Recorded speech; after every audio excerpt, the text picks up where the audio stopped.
መምህር ህይወት ፀሐይ ይበሃል ኣነ እውን መምህር እዝራ ፀሐይ ይበሃል ሓወንየ ቅድመ እየን ዓባየ ሕተየን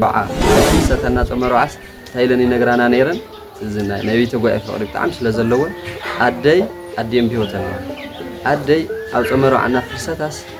ከይትመውት ጸልዩ ኢለ ይብላና ነይረን ማለት ነው ንምንታይ ኢልና ክንሓተን ከለናስ ኣደይ ኣብ ጾመሮዓና ፍልሰታት ሞይታስ ኣነ ይቀብራኒ እዩ ንምንታይ ጾመሮዓ يكون ጾመሮዓ ይኹን ፍልሰታስ ስዋእ ይሕዛ ነይረን ማለት ነው ያወለደን ዝነበረ ዝንገሩ መጽሓፍታዊ ጾመሮዓ ከምኒ ዳዊት ካብ ወንጌል ካብ መልእኽታት ከምኡውን ፍትሐ ነገሥት ኣብ ፍልሰታ ድማ ዳዊት ወንጌል ቅዳሴ ማርያም አንደታ ይብጻሕ ስለ ዝነበራ ክቋረፀን ስለዘይደልያ ይገብራ ነይረን ከምዚ ይብላና ነይረን ታሪክ ፍቅሪ ዝነበረን ናይ ጓኤ ማለት እዩ ለዘወን ግን ሕማም በጣም ስለ ዝጸንዐን ክስካብ ቅድስት ክስካብ ምኩራብ ከባቢ ጀሚረን ግን ድማ ክኽእላ ስለዘይከኣላ ክወፃ ስለዘይከኣላ ኣብ መጨረሻ ግን ሓቂፍኩም ውሰድኑ ሞ ናይ መጨረሻ ናይቲ ጓኤ ተኻፋሊትኩም ክትከውን ኢለና ነይረን ማለት እዩ ክስካብ ክንድዚ ናይ ጓኤ ፍቅሪ ኣለወን ማለት እዩ ክስካብ ሚያዝያ 21 ውዳሴ ማርያም አንደምታ ኣብፅሕና ለና እየን ማለት ተደጊፈን ተሓቂፈን ከይደን ናይ ቤተ ጓኤ ፍቅሪ ብተግባር ዘርአያና ኣዶ እየን ማለት እዩ መንእሰያት ከዓርፋ ከለዋት ሓደራ ዝበለና ንክልተ ነገራት የንትን ክልማት በሃይማኖት እና ኢሉውን ካው እቲ ቤተ ጓኤ ቅፅል ከም ዘለዎ ብ2011 ዓመተ ምህረት መምህርት ኣስተርእዮ ናይ እመቤታችን ዕረፍታ ኣስተርእዮ ጥሪ ናይ ሓሙስ ውዳሴ ማርያም ኦዝ መንክር ወእጹብ ዝብል እናተርጎማና ሃለዋ የነታ ዘሪን አጋጣሚ ኮይኑ በዚ ብጎነን እዮም ነይሮም ብዙሕ ሰብ እውን ነይሩ ታረግቢ ዘይራ መጽያ ኣብ ርእሰን ዓሪፋ ኣብ ርእሰን ዓሪፋ ድማ ዝተወሰነ ጸኒሐ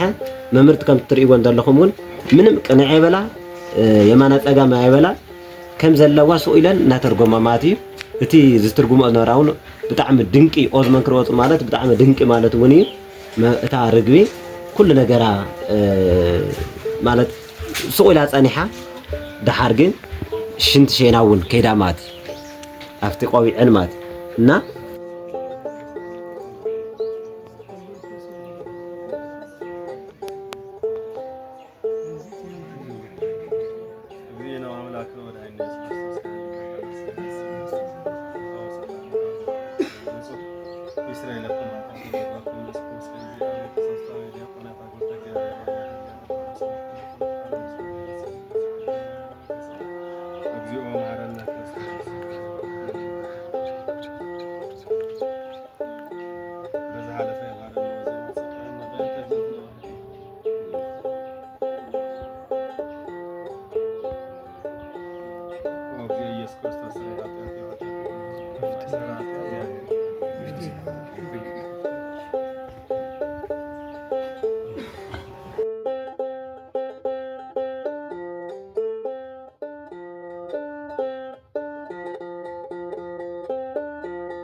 በስመ አብ ወወልድ ወመንፈስ ቅዱስ አሐዱ አምላክ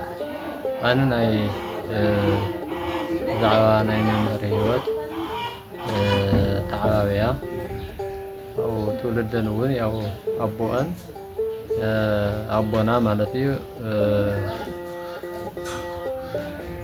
ፀሓይ ገረዝሄር ይበሃል ከምኡውን መምህር ህይወት ፀሐይ ይበሃል أنا وين ممهر إزراء صحي بحال حوانية الذي ممهر صحي أفضل أننا تنجميرا كرميا عباية حتيا هي التعاوي أنجن يو بتي ቅድሜና ዝነበሩ ቅድሜና ዝተወለዱ ተምሃሮና ከነገሩና እንተለው ብዛዕባ ናይ መምህር ህይወት ካብ 7 ዓመት ጀሚረን ከፍቲ መራፈት እናሓለዋ ፊደል ተማሂረን ፊደል አጣናቀቀን ከምኡ እንደገና መምህር ተኽለወልድ አባ ተኽለወልድ ዝተባሃሉ መምህር ተናምራፎት ማይ ኻስቲያ ኻዳን ተለዋ ረባኢ ነይሩ ማለት እዩ ተናምራፎት ሰኒየን ትምህርተን ደሞ በትክክል እና ተመላለሳ ትምህርተን ካብ ፊደል ጀሚረን እስከ መጽሐፍ ወዲአን ማለት እዩ ከምኡውን ወላዲአን እውን እቶም መምህር እውን ከምዚ ተማሂራ እያ ኢሎም ከምዚ ገለጽሎም ንወለዳ ማለት እዩ ወለዳ ብዘይፈለጥዎ ብህፃንነተን ጀሚረን ናይ እግዚአብሔር መንፈስ ቅዱስ ሓሳብ ኮይኑ ትምህርተን አጠናቂቀን ተረኺበን ማለት እዩ ስለዚ እቶም መምህር እውን ከምዚ ተማሂራ እያ ወላዲትኩም ኢሎም አባት ንስሓ ናይ ገዛ እውን ስለዝነበሩ መጽኦም ተመምህር ማናው ዚያቀሩ ዋና ወለተ ህይወት እግዚአብሔር አያት ባህኔራ ሸው ማለት ተመምህር አባ ተወልደ መድን አባ ተኽለወልድ ማለት ይቅርታ እዚያ እግዚአብሔር አያት ባህል ስለዚህ መጽሐፍ አቅሪቦም መጽሐፋን ቅድመ ወለዳ ማለት እዩ ተመወለዳ መጀመሪያ ይፈልጥዎ ስለዘይነበሩ ዘይፈለጥዎ ስለዝነበሩ ትምህርታ በጣም ተደኒቆም ቅድሚኦም ቅድመ ወለዳ ከተንተላት መጽሐፍ ማለት እና በዚህ ምክንያት هم النقطات ናይ መንፈሳዊ ትምህርት ቤት ተማሂራ መውን ቀጽላ መምህር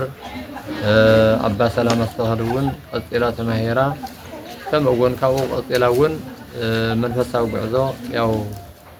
ንሕፃውን ተዋሂላ ነራ ትሕፀ ናይ አያድልን በመንፈስ ቅዱስ ተነገረን ስለዘሎ እዚ ትሕፀ ነዛ ምንአሰይ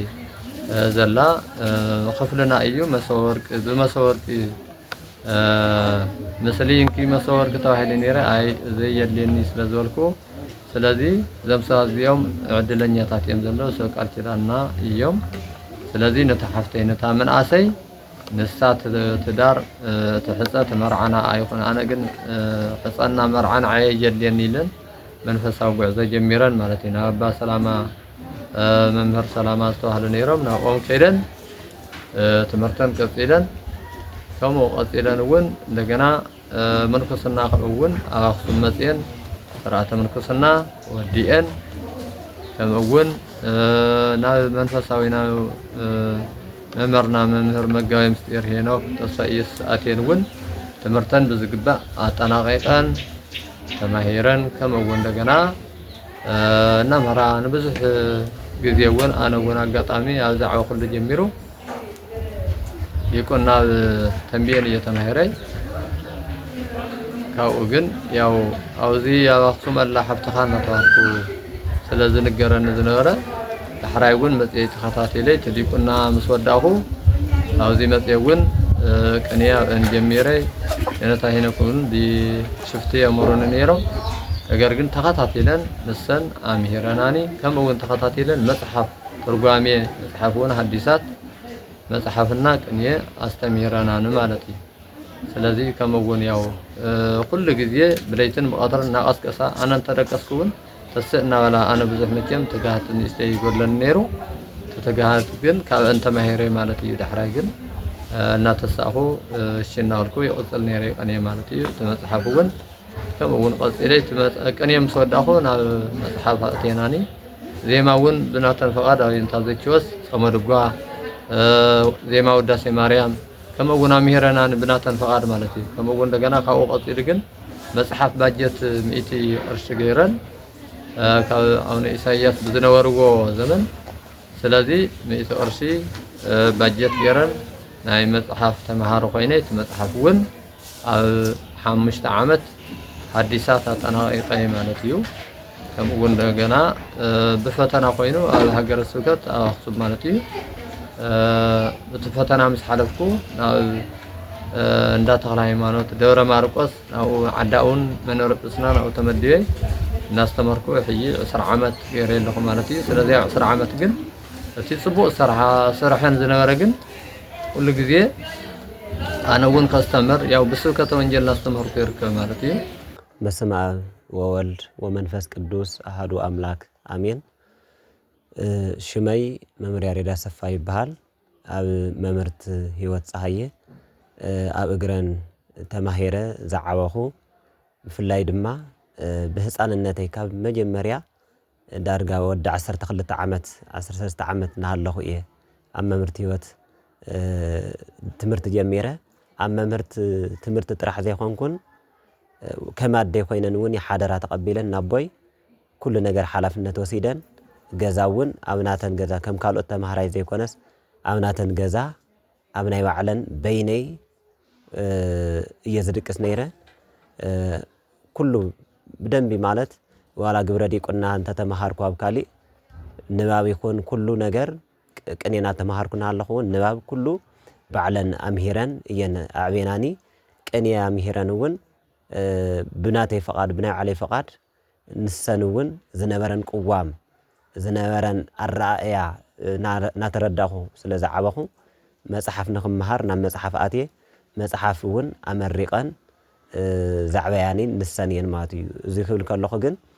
ምግቢ ከይተረፈ ከም ካልኦት ተምሃሮ ኣይሰንከትኩን ከም ካልኦት ተምሃሮ ኣይተሸገርኩን ባዕለን ኣብናተን መጎጎ ኣብናተን ኩሉ ነገር ኣቑሑት ብናተን እናገበራ እናለወሳ ባዕለን ፀብሕና ሰርሓ ምስ ዘላተን ረድኢ እሞይ ወለተ ኣብየ ግዜ ትበሃል ናተን ረድኢ እናኣዘዛ ማለት እዩ። ኩሉ ነገር ከም ውላድ እምበር ከም ሓደ ተምሃራይ ጥራሕ እውን ኣይኮነን ኣዕቤናኒ ማለት እዩ። ከምዚ ኢላ ዓብየ ድማ መፅሓፍ እውን ክሳብ ድሓር ክሳብ መጨረሻ ዕረፍተን እውን ምስአን ኣጋጣሚ ብኣካለ ስጋ እውን ኣይተፈለኹን ኣብቲ ጉባኤ እውን ኣይወፃኹን ዘለኹ። ስለዚ መምህርት መምህረይ ጥራሕ ዘይኮና ኣደይ እውን እየን ብነፍሲ ጥራሕ እውን ዘይኮናስ ብስጋ እውን ዛዕበያኒ ኣደይ እየን ማለት እዩ። መምህርት ኣብ መጨረሻ ጥራሕ ዘይኮነ መምህርት ኩሉ ግዜ ካብ ህፃንነተይ ጀሚረ ኩሉ ግዜ ኣጋጣሚ ኮይኑ እግዚኣብሔር ፈቒዱ ኣብ ዝኸደኦ ብፍላይ መፅሓፍ ምስ ኣተኹ ኩሉ ግዜ ናብ ዝኸደኦ ሓደ ኣኼባታት እውን ምስአን ይሳተፍ ነይረ እየ። ምስአን እናኸድኩ ኣካይዳን እናበላ ግን ድማ ምስአን ንኽነካይደን ጥራሕ ዘይኮነስ እቲ ዘሎ ኩነታት እውን ንኽንርድኦ እውን ገይረናና እየን። ኣብ ዝነበሩ ሓደ ተሳትፎታት ብፍላይ ኣብ መናፍቓን ዝለዓሉ ነገራት እውን መምህርት ዝነበረን ቅዋም ብደንቢ ገይረ ኣረጋጊፀ እየ ማለት እዩ። ናይ ዓይኒ ምስክር እምበር ናይ እዝኒ ምስክር ጥራሕ ኣይኮንኩን ማለት እዩ። ናይ ዓይኒ ምስክር ክብል ከለኹ ዝነበረን ቅዋም ፍርሓት ዘይብለን ምዃነን ንሃይማኖትን ዘይደራደራ ምዃነን ብዘረባ ኣይኮንኩን ብተግባር ኣብ ገዝአን እናፀዋዓ ዝነግራነ ዝነበራ ዝመኽራነ ዝነበራ ንኩሉ ተምሃራይ ዝመኽረኦ ዝነበራ ኣብ ቤተ ጉባኤ ከም ብግሊ እውን ኣቕሪበን ዝመኽራነ ዝነበራ ማለት እንታይ ዓይነት ፍቕሪ እዩ እንታይ ዓይነት ትግሃት እዩ እንታይ ዓይነት ፅንዓት እዩ እንታይ ዓይነት ብቕዓት እዩ ዝብል ኣብ ርእሰይ ንኽቐርፅ ዝገበረኒ ከምኡ እውን ድማ ንዓይ ሓደራ ዝሃኒ ንኩሉ ተምሃራይ እውን ዝሃቦ ሓደራ ስለ ሃይማኖት ምዃኑ እውን ኣረዲአናኒ እየን ማለት እዩ። ኣብ መጨረሻ ዕለተ ሞተን ዕረፍተን እውን ዝገርም ነገር ፀዊዕናኒ ፀዊዕን ዝተናገራኒ ቃል እውን እቲ ዓባይ ስለ ቤተ ጉባኤን ስለ ሃይማኖትን እዩ። ብሃይማኖት ድርድር ከም ዘየለ ብሃይማኖት ክንደራደር ከም ዘይብልና ንሱ ጥራሕ እውን ኣይኮነን ዓብይ ዝኾነ ሓደራ ዝሃባና ድማ ንወለዶ ኣሎ። ዝገርም ነገር ብሕክምና መልክዕ ናብ ኣዲስ ኣበባ ከይደን ነይረና ኣብኡ ዝረኣየኦ ሂወት ነይሩ ማለት ኣብኡ ዝረኣየኦ ናይ መንእሰይ ህንፀት ዝኾነ ተመክሮ ነይሩ። እቲ ተመክሮ ንሱ ኣብዚ ንኽስራሕ ንመንእሰይ ኣብ ሓሽሽ ኣብ እንዳባር ኣብ ካልእ ሂወት ዘለው ከመይ ጌርና ክነሃንፆም ኣለና ከመይ ጌርና ሓላፍነት ወሲድና ብደንቢ ብትግሃት ነቶም ሰባት ንሳቶም ናብ ቤተ እግዚኣብሔር ክቐርቡ ኣለዎም ናብ ስራሕ ክቐርቡ ከም ዘለዎም ብደንቢ ጌረን ዓብይ ዝኾነ ገዛ ዕዮ ኣብ ወለዶ እውን ይህበናና ማለት እዩ። ኣብ ወለዶ ማለት እዩ ኣብ ጉባኤ ኣብ ሃይማኖት ኣብ ወለዶ ኣብ ታሪክ በዚ ምድርዳር ከም ዘይግባእ ብደንቢ ፅንዓት ጥንካረ ፈተናታት ክበዝሕ ከም ዝኽእል እውን ነጊረናና ማለት እዩ። ከምቲ ጎይታና ኢየሱስ ክርስቶስ ዓለም ንዓይ ከም ዝፀልአ ንዓኻትኩም ክፈትወኩም ኣይክእልን ዝበሎ ጎይታ እመቤታችን ዝፀልአ ዓለም ንቅዱሳን ዝፀልአ ዓለም ንዓና እውን ኣይፈትወናን ኣይዞኹም እናበላ ንዓአን ዝፀልአ ዓለም እውን ንዓና ከም ዘይፈትወና بدم جيران قلص جيران نجيران أنا أياماتي فتنا خمسة لنا مات سلازي تعبي دقاقي من نجران ناس نراون حدران تزهاناون إزقي مات نستطرح حونا يكونن بفلاي كين رجمون ينتازريهون عبي ملاك سلام ينتازريهون نعي ناي نفس أبوي ترحون زي كونو بدنبي درجة زعوين كبالي خلي مخنياتو جزءهم بحدا سلازنا راون نخين رجام حدرا النبلا بدنبي جيران أب ينتظرهن زنبران فقرون نعنا بحدرانات ينقرانا نيران ماتي ناي ممرت حدرا يو كافت بزح بوحدو زي بسم الله وولد ومنفس قدوس أحد أملاك آمين شمي فريسو هات حدوقو بهال أو رسالة ورات وقدامات أسمسين بيت خريستيان أو قدوس ياريد أو تحت ممرتي وات يو ناي حدث كدان مرقون نايكن يتمهارين هي بزقراء عندما يهو حقاز ممر كوينة زمهر زنور في إيوانت يو ممرتنا ممرتي وات تناي مجمّر ياقل قالوتن بكنين بحدث كدانن بخالوت مرتاتن استمهارا سلازنا مرا مولو جزئين أو تمهارو نايكني يخون ناي مصحف يخون مفرائي وتناي مجمّر تعوي قلقالوتن مالتي بتقهات دخيموني سلكوني كيبلا كله معالتي بزي عرفتي تمهارو موقع تمهارو مفراي يوتناي مجمّريا አገልግሎተን ካውዝ ብዝ ዘለለ ድማ ዝነበረን ናይ ሃይማኖት ቅንዓት ብዝነበረን ትምርቲ ብዝነበረን ቆራጽነት ድማ መምህርት ህይወት ያው ኣብ ሃገረ ስብከት ማእከላይ ዞባ ሃገረ ስብከት አክሱም ናይ ሊቃውንቲ ጉባኤ አባል ከምኡውን ኣብ ርእሰ ኣድባራት ወገዳማት አክሱም ጽዮን ቤተ ክርስቲያን ናይ ሊቃውንቲ ጉባኤ ናይ ስብከተ ወንጌልን ናይ እውቀተ እምነትን ከምኡ ድማ በብግዚኡ ዝዋቀሩ ኮሚቴታት ማለት እዩ ንኣብነት ከም ፀረ ተሐድሶ ከም ካልኦት ዝበሉ ኮሚቴታት ድማ በብግዚኡ ይሳተፋ ነይረን ማለት እዩ እዚ ክንብል ከለና እቲ ናይ መጀመርያ ስራሕን ወይም ድማ እቲ ናይ መጀመርያ ግልጋሎተን ትምህርቲ ክኸውን ከሎ ምስ ብሕትውነአን ምስ ትምህርተን ምስቶም ካልኦት ግልጋሎተን ኣተሓዋዊሰን ድማ ደኺሙኒ ሰልቹኒ ከይበላ እዚ ናምህራ ኣርፊደን ቀውን ድማ ኣፍቶም ዝሳተፎም ቶም ዝወልናዮም ድማ ብንቕሓት ማለት እዩ ምክንያቱ ሊቃውንቲ ጉባኤ ክንብል ከለና ናይ ዞባ ክንብል ከለናስ ብዙሓት ምክንያታት ዝመጽሉ ብዙሓት መናፍቃን ዝመጽሉ ብዙሓት ናይ ስርዓት ሕሰትን ካልኦትን ክመጽ ከለው ብቀዳምነት ከይደን ምክንያቱ እቲ ናይ ስርዓት ይኹን እቲ ናይ ሃይማኖት ይኹን ጠንቂቀን ተማሂረን ስለዝነበራ ማለት እዩ ጠንቂቀን ተማሂረን ስለዝነበራ ብዘይ ምፍራሕ ብዘይ ምንንጉልምልም ንጥቕመ እየ ብዘይ ምባል ኩሉ ግዜ ከይደን ዝነበረን ኣቋም ወም ድማ እቲ ናይ ቀጻሊ እቶም ዝኾኑ ክምለሱ እንድሕር ዳኣ ኮይኖም ብምኽሪ ዘይምለሱ እንድሕር ዳኣ ኮይኖም ድማ ብንቕሓትን ብተውዓትን እናወገዛ ዝውገዝ እናወገዛ ዝእረም እናኣረማ ብንቕሓት ሳተፋ ዝነበራ ዶ እየን ማለት እዩ ኣፍቶም ካልኦት እውን ያው መነኩሴ እየ ኣይከድን ኣይሳተፍን ኣይብላን ማለት እዩ መንግስቲ ተፀዊዕዎን እውን ኣብ መንግስታዊ ኣኼባ ወም ድማ ናይ ሃይማኖት ኣቦታት ዝፅውዕሉ ሓደ ኣኼባ ኣሎ እዩና ኣብኣቶም እውን ብምስታፍ ኣቋመን ብምግላጽ ዝተፈላለዩ ግልጋሎታት ኩሉ ግዜ ኣብ ዝተፀዋዓሉ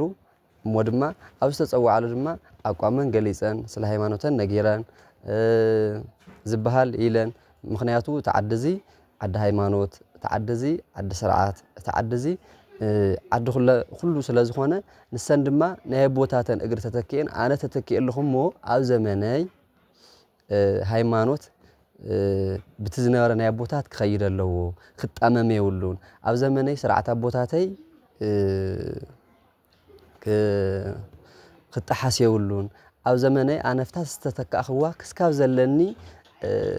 ከይደ ክሳተፈለኒ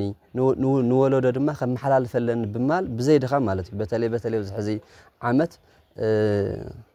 ደኺምዎ እናሃለወ ግን ድማ ምእንታን እቲ ሃይማኖት ክቅጽል ስለ ዘለዎ ስርዓት ክቅጽል ስለ ዘለዎ እሞ ድማ ኣብ ከይደን ድምፀን ከስማዕ ስለ ዘለዎን ክልተ ግዜ ሰለስተ ግዜ እሲ እናዓረፋ ማለት እዩ ኣብ ሰኻ ጓ ይኹን ብጣዕሚ ደኺምዎ እናሃለዎ ግን ድማ ከዛረባ ስለ ዘለዎን ካብ ዘለዎን ቅንኣት ካብ ዘለዎን ትግሃት እንታይ ገብራ ነይረን ከይደን ዝተሳትፋሉ ማእኸል ይፈልጥ እየ ኣነ ማለት እዩ ናብዛ ሰኻ ጓ ብጣዕሚ ቀረባ እያ ግን ድማ ብዙሕ እናዓረፋ ደኺሙኒ ከይበላ ሰልቹኒ ከይበላ እና ኣብዚ እውን ድማ ዋላ ክስካብ መጨረሻ ክስካታ ዝብላላ ድማ ስለ ሃይማኖት ናገለጻ ከም ዝሞታ ናብዚኣቶም ዙርያ ኣብ ትምህርቲ ይኹን ኣብቶም ዝተባሃልኦም ኣብዚ ኣብነት ትምህርቲ ቤት እውን ዘሎ ኣብነት መምህራን ስብስብ ኮሚቴ እውን ኮይነን ይሰርሓ ከም ዝነበራ ይፈልጥ ማለት እዩ በስመ አብ ወወልድ ወመንፈስ ቅዱስ አሐዱ አምላክ አሜን ያው ሽሞይ ተማራይ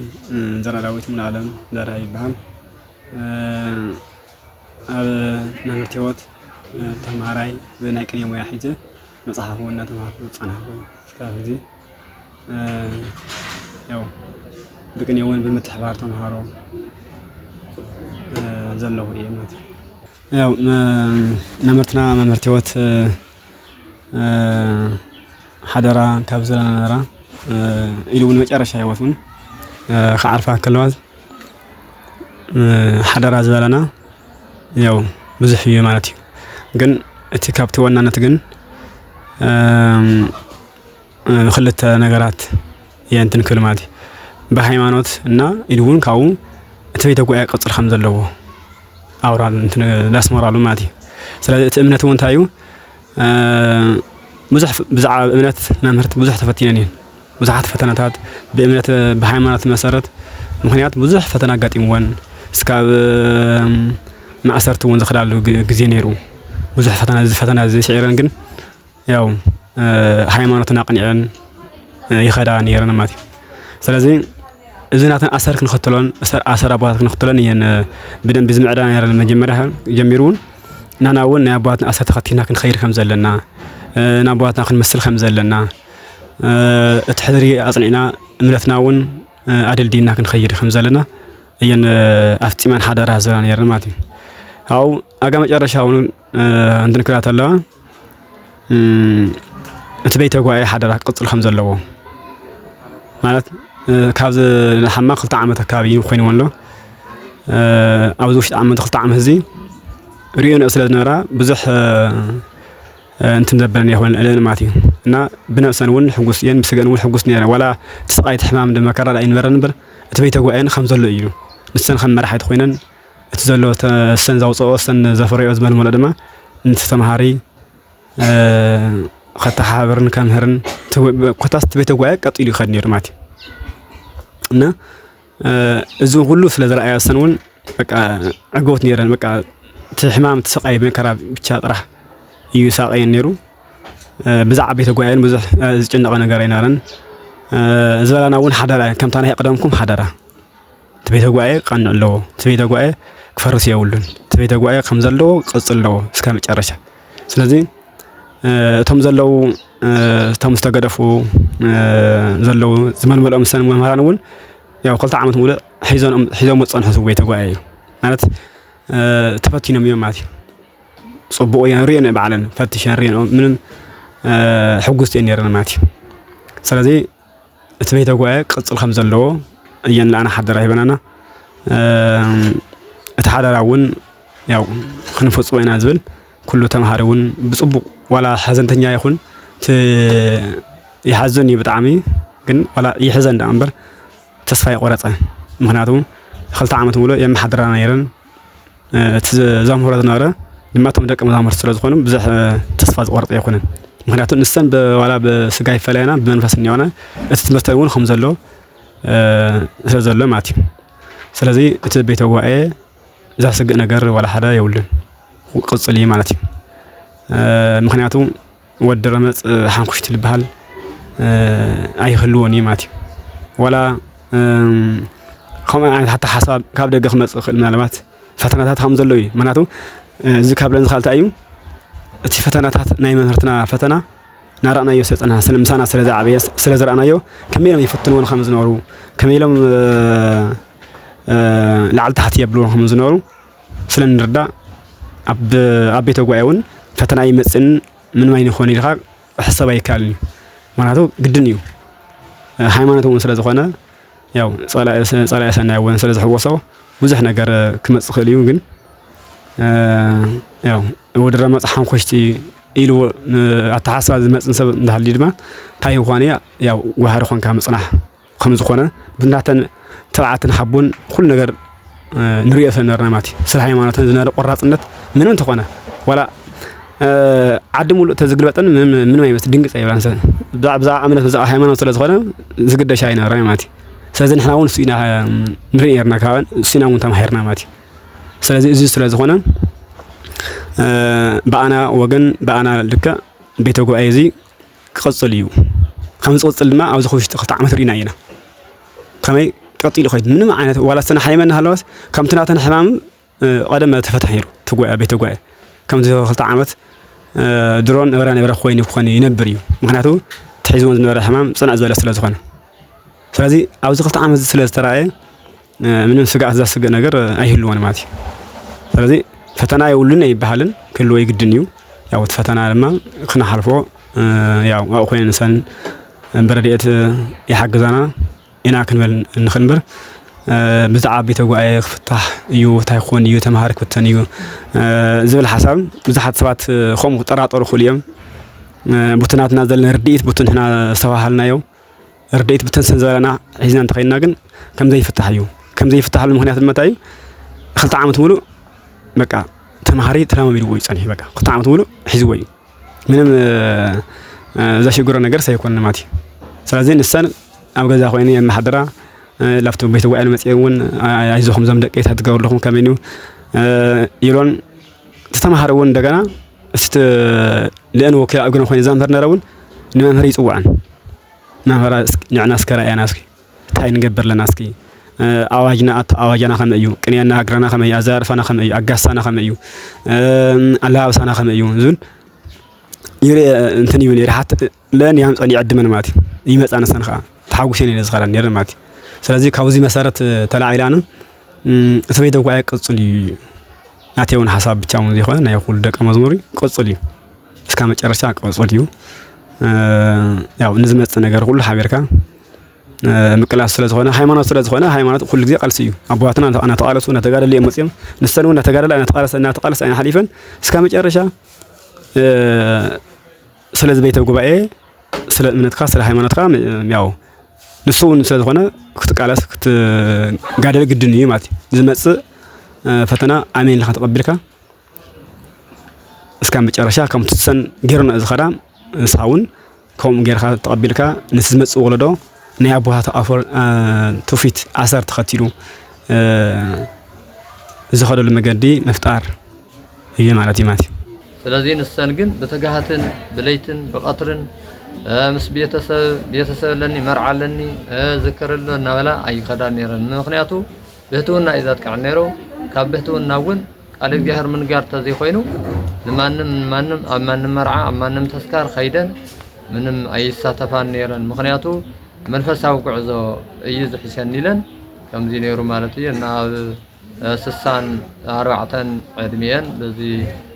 2018 ዕድሜን ደሞ ያው ሰራተ ቀብረ ከምስተ በጣም ፍልይ ዘለ ሊቃውንቲ አክሱም ኩሎም ሊቃውንቲ ናይ ዜማ ይኹኑ ናይ ቅዳሴ ይኹን ኩሉ ካብ ርሕቆን ካብ ቀረባን ምእመናን እውን ኩሎም ተሰብሲቦም ናይ ቅዱስ ያሬድ መምህራን እውን እቶም ዝተምሃሩ ካብአን እውን ብጣዕሚ ብኸብሪ ኩሉ እዞም ናይ ቅዱስ ያሬድ በተለይ ኩሎም ተሰብሲቦም ተምሃሮን ናይ መጽሐፍት ናይ ቅንየ ተም ዝጨረሽውን ጨረሽዎም በቱ ዝጨረሽዎ ተም ዝጨረሽውን ያው አምዚ ኮይኑት ስርዓተ ቀብር ምክንያቱ ካዛ ዓለም እዚ ስለስተፈልያ በቱ ዘለወን ተጋሃት ዝነበረን ብዛዕሚ ኩሉ ሓዚኑ ኩላትና ሓዚና ስለዚህ ሕዝውን ያው መበል ሻርሻ መዓልቲ ኒና ማለት እና ታዛም ማሐለፍኳ እዚኣ ትመስልታ አነ ዝፈልጣ ማለት እዩ ስለዚህ ናን ክብርን መንግስተ ሰማያትን ክብርን ሞገስን ምስቶም ጻድቃን ምስቶም መምህራን ምስኒ የነታ ሄኖክ መጋቢ ምስጢር ደም ኢሎም መምህራን ዝነበሩ ከመውን የነታ ገብረ ጊዮርጊስ ናይ የነታ ሄኖክ መጋቢ ምስጢር መምህር ዝነበሩ ከምኡውን ኣበንስሓ ኮይኖም ከምኡውን መምህር ናይ ስብከተ ወንጌል ናይ ኩሉ ናይ ቅዳሴን ምስክር ዝነበሩ እውን ናይ መጽሓፍን ናይ ቅዳሴ ምስክር ዝነበሮም እናስተማሩ ዝጸንሑ ተስፋ አቡነ ኃይለ ኢየሱስ እውን ያው ምስኦም እውን ዓረፍቶም ሰም በሳለስቲ የነታ ኃይለ ኢየሱስ መልአከ ስብሐት ዘርሂን ይባላል ማለት እዩ። ስም ክርስትናኦም ደግሞ አቡነ ኃይለ ኢየሱስ ዝተባሃሉ ያው አበንሰአን ነይሮም ማለት እዩ። ናይ ንስሐ አባት ነይሮም ከምኡውን መንፈሳዊ ትምህርት እውን ካብኡን እውን መንፈሳዊ ምስጢር ከም ዝነበሮም ናይ መጽሓፍ ምስጢር እውን ተማሂሮም ከም ዝነበሩ ስለዚ ምስኦም አጋጣሚ በሳለስቲ ስለዚ ዓረፉ። ስለዚ ያው ንሰንውን በሳለስቲ ተኸታተሉ መንፈሳዊ ፍቅሪ ጣዕሚዮም ፍቅሪ ነይርዎም ምክንያቱ ብትምስጢር ናይ እግዚአብሔር ዝሃቦም ከምቲ ናይ ሐዋርያት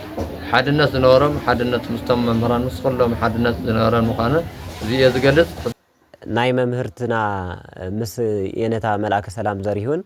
ዝነበሮም ርክብ ያው ናይ ዝተወሰረ ዓመታት ዘይኮነስ ዳርጋ ኣብ ኣኽሱም ዝነበራሉ ዕድመ ሙሉእ እዩ ክበሃል ማለት እዩ። ከመይ እንተኢልና የነታ ዘሪሁን ናይ የንታ ገብረ ጊዮርጊስ ተምሃራይ ምስ የንታ ሄኖክ ዝፈረዩ ናይ የንታ ገብረ ጊዮርጊስ ተምሃራ እዮም። ካብ የንታ ገብረ ጊዮርጊስ ተማሂሮም ድማ የንታ ገብረ ጊዮርጊስ በዓሎም ገዛ ሰሪሖምሎም ኣብዚ ስብከተ ወንጌል ኣገልጋሊ ኮይኖም ናይ ስብከተ ወንጌል ሓላፊ ኮይኖም ኣብ ኣኽሱም ንብዙሕ ዓመታት ክሳብ ሽምግልኖኦም ካብ ልዕሊ 60 ዓመት ዝኣክል ብስብከተ ወንጌል ኣገልጊሎም ኣብ ቀረባ ግዜ ኣነ ንባዕለይ እውን ኣብ 2009 ኢና ቤተ ጉባኤ ዳርጋ 10 ዓመት ሒዘ ኣለኹ። ኣብዚ ቤተ ጉባኤ ይረኸበዮም ኣብዚ ቤተ ጉባኤ ኮይኖም ግን ካብ ጉባኤ እውን ከይተፈለዩ ብስብከተ ወንጌል እውን እናገልገሉ ዝነበሩ መምህርት ኣብ ዝወፃኣ ምስአን እናወፁ መምህርት ኣብ ዘኺድኦ ጉባኤ ናይ ጾመ ፍልሰታ ናይ ጾመ ኣርባዓ ከይተፈለዩ ኣቡነ ዘበሰማያት እናሃቡ ኩሉ ግዜ ዘበረታትዕዎን ንሶም እዮም ነይሮም። ኩሉ ግዜ ብጸሎቱን ዝሕግዝዎን ንሶም እዮም ነይሮም። የነታ ዘሪሁን ክንብል ከለና ብጣዕሚ ናይ ህይወት መምህር እዮም። ናይ ህይወት መምህር ክብል ከለኹ ብስብከተ ወንጌል ብሃይማኖት ዘይደራደሩ ብስብከተ ወንጌል ትጉህ ብእግሮም እናዘሩ ብዙሓት ገጠራትን ከተማታትን አብያተ ክርስቲያን አድባራት ገዳማት ዘምህሩ ዝነበሩ እዮም። ንሱ ጥራሕ ዘይኮነስ ምስ ሸምገሉ ኣፍታ ብርኮም ዝኣበየቶም ሰዓት እውን ናብ ቤተ ክርስቲያን ለይቲ 4 ሰዓት እንዳጽዮን ኩሉ ግዜ ካብ ዓመት ክሳብ ዓመት ሰዓታት ስለ ዘይቋረጽ ኣብቲ ሰዓታት ከይተፈለዩ ዓመት ክሳብ ዓመት ካብ 4 ሰዓት ምሸት ጀሚሮም ክሳብ ቺዳን ዝበጽሕ ከይተፈለዩ እዮም ሓሊፎም ማለት ኩሉ ናይ ሽምግልና ማለት እናገደደ ስለ ዝኸይድ ሸምጊሎም ካብ ገዛ መውፃእ ምስ ኣበዮም ድማ ኣብ ገዝኦም እታ ቤተ ክርስቲያን ዘልመድዋ ኣጋጣሚ ኮይኑ ኣነ እውን እታ ገዛይ ምስ ናይ መምህርቲ ገዛ እያ ነይረ ናይ መምህርቲ ገዛ እያ ምስ ናይ መምህርቲ ዝተጣበቀት እያ ናይ የንታ ዘሪሁና ናይ መምህርቲ ገዛ እውን ብሓደ እየን ብሓደ ነፀላ መንደቕ እየን ድምፅስ ይስማዕ እዩ ናይ ክልቲኦም ማለት እዩ። ናተይ እውን ፊት ንፊት ምስ ኣምስታ ናይ መምህርቲ ስለዝኾን ናይ መምህርቲ ስለዝኾን ታ ገዛ ካብ 2013 ጀሚረ ምስኦም እዮም ዝድቅስ ነይረ ማለት እዩ። ምስኦም ይድቅስ ምግቢ ዘምፅውን የምፀሎም ነይረ ሓደ ሓደ ዝለኣኹውን ኣነ ዝለኣኹም ዝረድኦም ዘላዓሎም ነይረ ክሳብታ ዕለተ ዕረፍቶም ኣብዚ ግዜ እዚ ምስኦም ክድቅስ እንከለኹ ደቂሰ ዋላ ከይደቀስኩ ኮፍ ኢለና ኣለኹ ዝሪኦ ዝነበረ ወይ ዝሰምዖ ዝነበረ ኩሉ የነታ ኣብ ቤተ ክርስቲያን ዘልመድዋ ሰዓታት ኣብ ገዝኦም እናነብዑ ንምዓቶም ናብ እመቤታችን ስእለ አድህኖ እናረጨው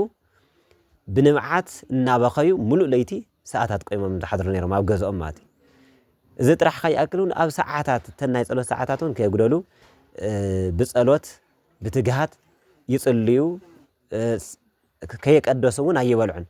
9 ሰዓት ከይኮነ ዝኾነት እኽሊ ናብ ኣፎም ኣየቕርቡን ናይ ማለት እታ ዘቕረበሎም ሰዓት ስለ ዝፈል እውን ብደንቢ ገይረ ዝረኣኽዋ ባዕለይ እውን ማለት እዩ። ናይ ስዕረት ዝኾነ ናይ ጥልላት ስጋ እንቋቑሖ ይኹን ፀባ ነገር ድማ ካብ በዓለ 50 ትንሳኤን ካብ ልደትን ጥምቀትን ወፃኢ ማንም መዓልቲ ስጋ በሊዖም ኣይፈልጡን።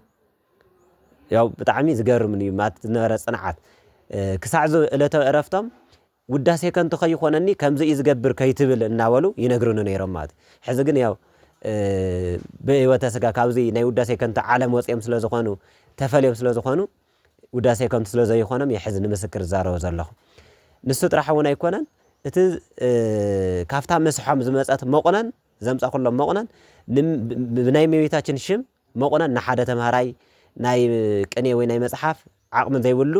ካፍታ መስሖም ድራሮም ቀኒሶም ዘይትተርፍ ቅድሚ መስሖም ነቲ ተምሃራይ ይህብዎ ነይሮም ማለት እዩ ብናይ እመቤታችን ሽም እናበሉ መዓልቲ ዘለው ቅዱሳን ብፍላይ ከምና አቡነ ተክለ ሃይማኖት አቡነ ገብረ መንፈስ ቅዱስ ስላሴ 12 ቅዱስ ሚካኤል ቅዱስ ገብርኤል ናይዚኦም ገድሊ ከይሰምዑ ስንክሳር ከይሰምዑ ሃይማኖታዊ ከይሰምዑ ኣይውዕልን ኣብ ዕለቶም እውን ኣብቶም ቅዱሳን ዕለቶም ብፍላይ ዓመታዊ በዓል እንተኮይኑ ቅርሺ ንተምሃራይ በእንተ ስማ ለማርያም በእንተ ስማ አቡነ ገብረ መንፈስ ቅዱስ በእንተ ቅዱስ ሚካኤል በእንተ ቅዱስ ገብርኤል እናበሉ በሓፂሩ በብዕለቱ ምጽዋት ቅርሻ ሽሪፎም ከይሃባ ይውዕሉ ነይሮም ማለት ያው ብጣዕሚ ብዙሕ እዩ እቲ ናይ የነታ ኣብዚ በሓደ ግዜ ዝንገር እውን ኣይኮነን ስለዚ መምህርት እውን ኩሉ ግዜ ኣባት ንስሐን እዮም ዘተኣሳሰሮም ዝነበረ ኣባት ንስሐን እዮም ዝነበሮም ቅዋም እውን ሓደ ዓይነት ነይሩ ንሃይማኖት ዘይምድርዳር ቃልካ ዘይምዕፃፍ ሓንቲ ግዜ እንተኢሎም በቃ ኮይናታ እያ መምህርት ኣብ ዝሓሰብኣን ኣብ ዝተቃወምኣን ንሰሙን ኣለዉ መምህርት ኣብ ዝደገፈኣ መምህርት ኣብ ዝኣምናላ ንሰሙን ኣለዉ ደሞዝ ከምፁና ዓርሱ ደሞዝ ከምፁና ሃገረ ስብከት ከድን ከለው ብሓደ እዮም ዝኸዱ ነይሮም ሓንቲ ጽላል ኣጽሊሎም ብሓደ ይኸዱ ነይሮም ዝነበሮም ርክብ ናይ ሃይማኖት ዝነበሮም ርክብ መንፈሳዊ ፍቕሪ ዝነበሮም ርክብ ምክንያቱ የነታ ዘሪሁን ብዕድመ እውን ብጣዕሚ ዓብይ እዮም ኣብ 98 እዮም ዓሪፎም መምህርት ጓል 64 እዮም ስለዚ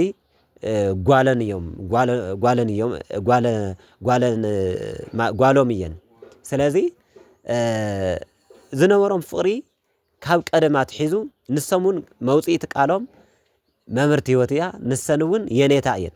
ካብ ኣዲስ ኣበባ ንኣዲስ ኣበባ ብዝኾነ ምክንያት እንተኸይደን የኔታ ሓሚሞም እንተሰሚዐን ኣይውዕላን ኣይሓድራን ኣዲአን ሓሚመን ኣጋጣሚ ኮይኑ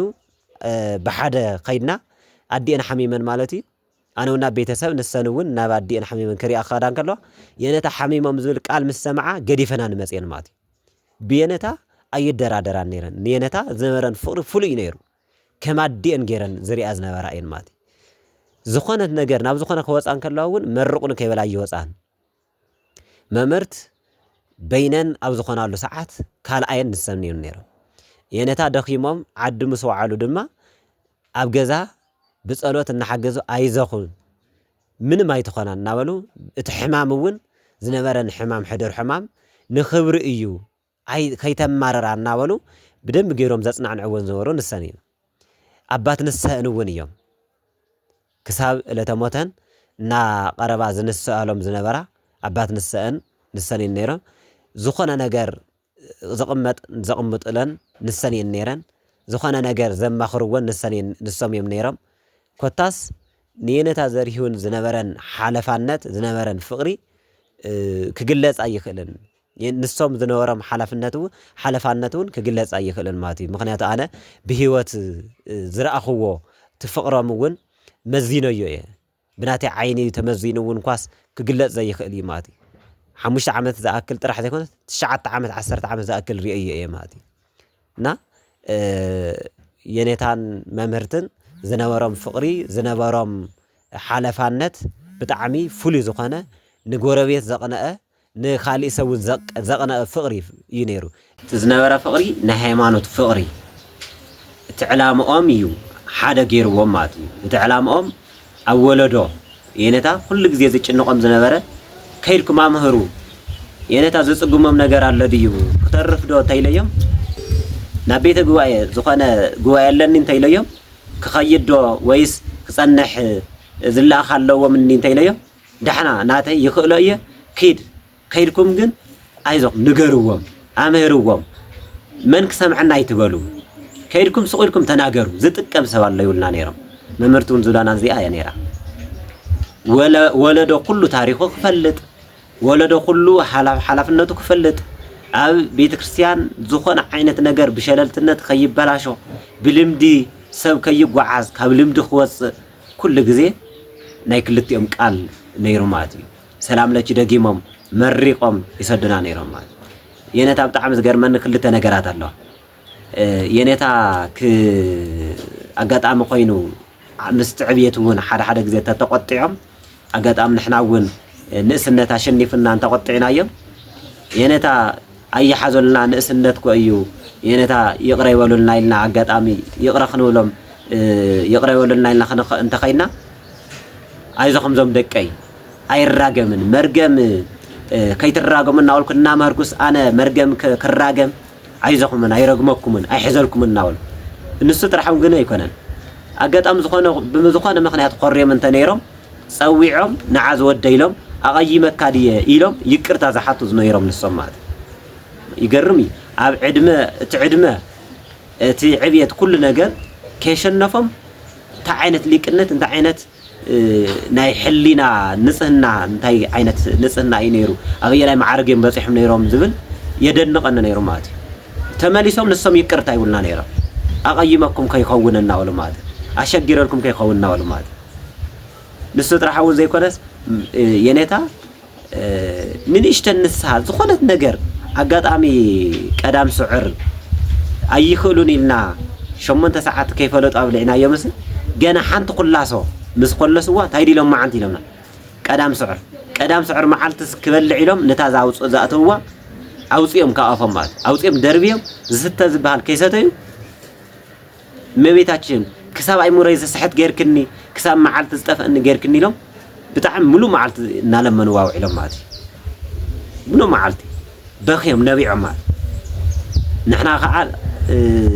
ከምዚ ዝበደልናዮም ንሶሙን ከይረግሙና ንሕና ደኺሞም እዮም ኣይኽእሉን ኢልና ዝሓለናዮ ንመርገም ከይኾነና ፈሪሕና ከዓ ይቅርታ ክነብሎም ከለና እዞም ደቂ ኣይረግመኩምን ኣነ እመቤታችን አይሙረይ ከይስሕት ንምንታይ ናውዝ ክታውፅሕኒ ኢለ እየ ንመቤታችን ዝልምና ዘለኹ ኢሎም ተመሊሶም ፀዊዖም ይቅርታ ትማሊ ኣቆጢዐኩም እንዲዮ ኢሎምና ማለት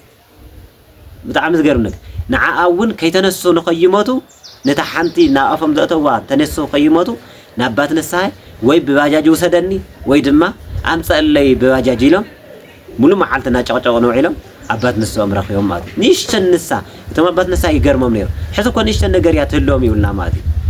ምክንያቱ ትንሶም ዝነበርዎ ብቕዓት ስለ ዘይንፈልጦ ንሕና ንዕኦም ቅዱሳን ክበቕዑን ከለው እታ ንሽተን ሓጢኣት ከም እንባ ኮይና ስለ ትረአዮም ንሽተን ሓጢኣት እውን ከየጉደሉ ይንስህ ነይሮም ማለት ዓበይቲ ነገራት ዘመረና ይቅርታን መርገም ከም ዘይፍቀድ ክንራገም ሰብ ካብ መርገም ክድሕን መርገም ክጥንቀቕ ከም ዘለዎ ሳልሳይ ከዓ ንንሽተን ነገር ንስሓ ከም ዘድልያ ንሽተን ኢልካ ምንዓ ከም ዘየድሊ ዓበይቲ ትምህርታ ሚሮምና ማለት እዩ ንሃይማኖት ጽንዓት ዓበይቲ እናፀውዑ ኣብዚ ከተማ ዘለው ዓበይቲ እናፀውዑ ፀውዑ ላይ ይውልና ነይሩ ክፅውዑዎም ከለው እዚኣ ከምዚኣ ዝተበላሸወ ተዕርዩዋ ይብሉ ገዛዕዩ ይህቡ የነታ ንሶም ሰፍቲ ስብከተ ወንጀል ላይ ነበሩን እቲ ብሽዑ ግዜ ዝተበላሸወስ ሕዚ ከመይ ጌርና ኢና ከነስተኻኽሎ ሽዑ ተኾይኖም ዘየስተኻኽልዎ ክንብል ከለና እሞት ማለት ዝተበላሸወ ከም ዘለዎ ዶ ይጥፋእ ይበሃል እዩ ሕዚ እናስሒኒ ይዛረበኩም ኣለኹ እቲ ማለት ዝተበላሸወ ንኸይቕፅል ንስኻትኩም ኣቐፅልዎ ስለዚ ኣነ ዝተናስሕኽዎ ይነግረኩም ኣለኹ ኣነ ዘበላሸኽዎ ብቁልዕነተይ ኣነ ኣብ ዘመነይ ዘበላሸኽዎ ንኸይህሉ ሕዚ ይነግረኩም ኣለኹ እናበሉ ክሳብ ዕለተ ሞቶም ሰባት እናፀውዑ ዓዲ ከይትበላሾ ሕጊ ከይበላሾ ገዛዕዩ እናሃው እዮም ነይሮም ማለት ክሳብ እርጋኖም ሰዓት ክሳብታ ዝዓርፍላ ሰዓት ይፅውዕ ነይሮም ሰባት ማለት እና የነታ ንዓና ዘሕለፍዎ መልእኽቲ ንዓና ዘትረፍዎ ትርፊ ማለት ኣብ ህይወት ተሰኒዱ ዝነብር ናይ ህያው ዝኾነ ታሪክ እዩ ህያው ዝኾነ ታሪክ ንብዙሓት እውን ገዛዕዩ ሂቦም ከይዶም እዮም ሕዚ እውን እናተዘከሮም ዘለው እዮም ቶም ሰባት ማለት መምህርት ዝሃባና ገዛዕዮ የነታ ዝሃውና ገዛዕዮ ርክቦም ፍቕሮም ክሳብ መጨረሻ እውን መስኪሩ ያው ዝነበሮም ህይወት ፍሉይ ከም ዝነበረ እውን ኣጋጣሚ ኮይኑ የነታ ዘርሂውን በዓለ ማርያም ፀበል ይሰቱ እዮም በዓለ እግዚአብሔር እውን በዓለ ፀበል ይሰቱ እዮም በዓለ እግዚአብሔር ፀበል ይሰቱ ኣፍታ ፀበል ይሰቱ ኢላ ሽሞሙን ሃይለ ኢየሱስ እዩ ኣፍታ ፀበል ይሰቱ ኢላ መዓልቲ ከዓ عرفتهم مقابرهم كوينا مات 28 عارفهم ኣብ 29 ድማ ተቐቢሮም ማለት ኣፍታ ዝክሩላ ማለት ማሕበሮም ናብ ማሕበሮም ዝተኣከቡ መጽኦም ቀቢሮም ማለት ስለዚ ናይ የነታ ንጽህናን ቅድስናን ኣብ መጨረሻውን መስኪሩ ማለት ከዓርፉን ከለው 3 መዓልቲ እዮም ተጨነቆም ማለት ደግፉን አልዕሉን ኢሎም በር 98 ዕድመ ገይሮም ሽንቶም ኣብ ዓራት የንጠው ሽንቲ ቤት ካብ ዘይወጹ ካብ ዓራቶም ካብ ዘይትሱ ዓመት ገይሮም እዮም ኣብ ዓራቶም ኮይኖም ግን ሽንቶም ከንጠው እዮም ዓሪፎም የነታ ማለት ሓንቲ መዓልቲ የሸገሩን እናዓይ ማለት ሓንቲ መዓልቲ ንጎረቤት ሓንቲ መዓልቲ ንኻሊኡ የሸገሩ መምህር ፍሬ ስብሐት ሓወይ መጋዲስ መምህር ፍሬ ስብሐት እውን እሞይ ወለተ ኣብየ ግዜ እውን ኩላቶም ኣብ ጎነይ ኮይኖም እናሓገዙኒ እናላዓሉኒ ብዙሕ ነገራት እናሓገዙኒ ኣነ ኣጋጣሚ ናብ ጉባኤ ናብ ትምህርቲ እንተወፅየ እውን ብድሕረይ ሓላፍነት ወሲዶም ናብ ቤተሰብን ተወፅየ እውን ሓላፍነት ወሲዶም እናሓገዙኒ ያው ነዞም ኩሎም እውን ከየሸገሩ እዮም የነታ ዓሪፎም ማለት ሶኒ ሰሉስ ጥራሕ ደግፉን ኢሎም ማለት ሰኒ ሰሉስ ደግፉን ኢሎም ረውዕ እውን ደግፉን ኢሎም ረውዕ ድማ ኣጋምሸት ዓሪፎም ማለት